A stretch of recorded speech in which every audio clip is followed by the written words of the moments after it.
Hello everyone and welcome to Hallelujah News. When the news broke in Kerala in August 2025, it had all the ingredients of a political scandal. Rahul Mangootathil, a youth leader, a rising star of the Congress party and a sitting MLA, was accused by multiple women of harassment. Screenshots leaked, messages surfaced, then came the audio clip. A man's voice pressuring a woman to end her pregnancy.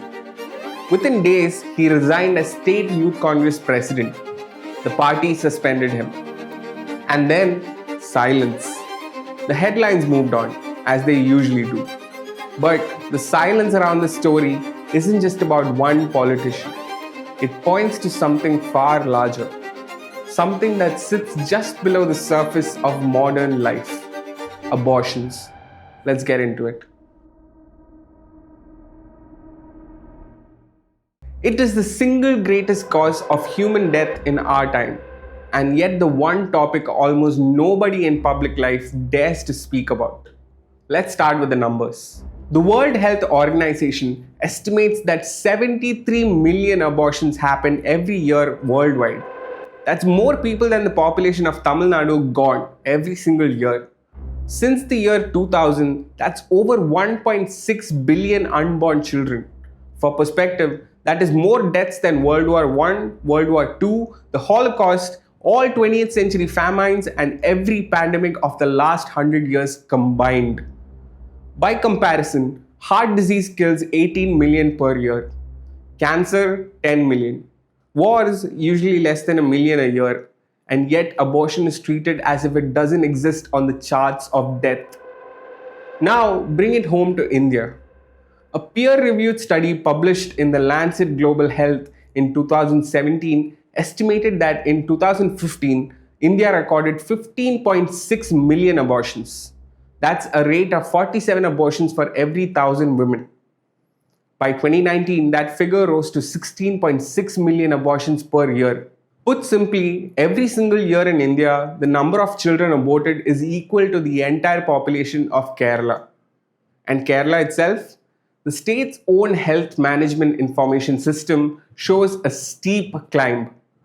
Between 2015 and 2025, Kerala recorded nearly 2 lakh abortions.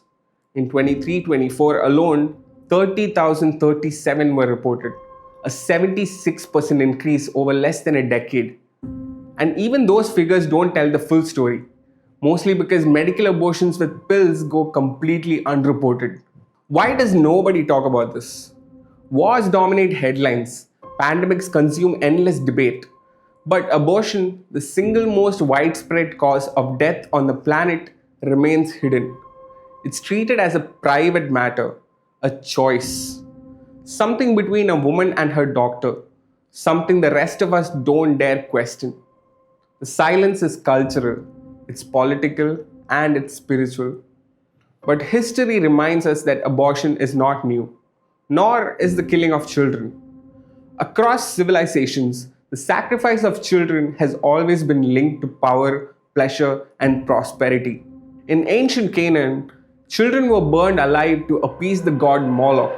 In Carthage, archaeologists have uncovered entire fields with urns containing the ashes of infants, ritual sacrifices offered to secure favors from the gods. The Aztecs killed children to summon rain.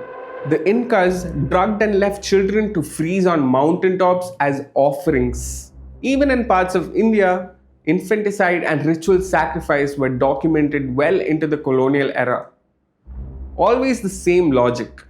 Give up your children and you will prosper. Sacrifice them and you will be blessed. The Bible speaks directly to this. In Leviticus 18:21, do not give any of your children to be sacrificed to Moloch. In Jeremiah 32:35, they built high places of Baal to burn their children in fire, something I did not command, nor did it enter my mind. Moloch was not just a statue. He represented a system of worship built on pleasure without responsibility, prosperity bought with blood. It was always tied to sex rituals, fertility cults, and the promise of convenience. And always the price was children. We look back at the ancients and call them barbaric. But are we really that different? They sacrifice children for prosperity, for crops, and for rain. Today, children are aborted for careers and for convenience, for reputation. Different rituals, same reality. Children erased and the society calling it normal. And here's where the hypocrisy of our modern age comes into sharp focus. In countries like the UK, Canada, and even parts of the United States, people have been arrested for silently praying outside abortion clinics. Not blocking the entrance, not shouting, just praying. Meanwhile, inside those same clinics, thousands of lives are ended every single day. Think about that. A prayer is criminalized, but killing a child in the womb is fully legal, protected, and often celebrated as a right. And abortion doesn't only take a child, it wounds the mother physically, emotionally, spiritually. According to WHO, unsafe abortions account for up to 13% of maternal deaths worldwide. In India, complications like bleeding, infection, and infertility are common. And beyond the physical damage is the trauma, guilt, depression, regret that women carry silently for years.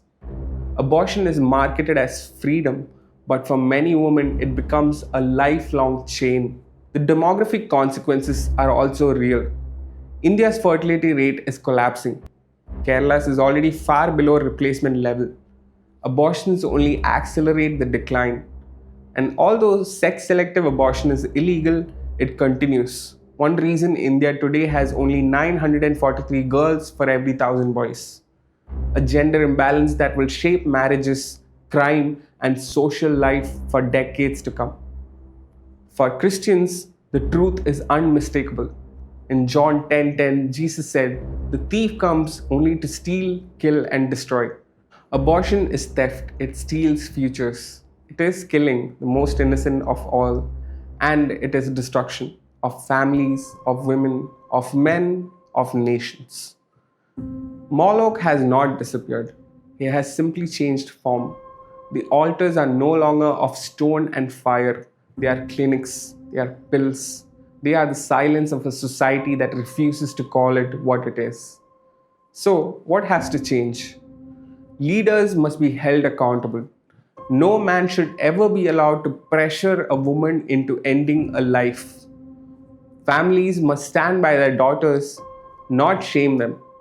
Churches must be places of mercy and truth, where women can find help and children can find protection. And society must redefine progress, not as GDP, not as technology, but as how we treat the weakest among us. Rahul Mangotathil's scandal will fade, but the largest scandal, the silence around abortions, remains. From the fires of Moloch in ancient Canaan, to the urns of Carthage, to the pyramids of the Aztecs, to Kerala's clinics today, story is the same. Children sacrificed, and society just looks away. We arrest those who pray and protect those who kill, and we call it progress. But the truth is not changed by headlines, and silence will not save us. The silent killer of our time is abortion, and the silence must end. I'm Noah Sam, and this is Hallelujah News. Thank you.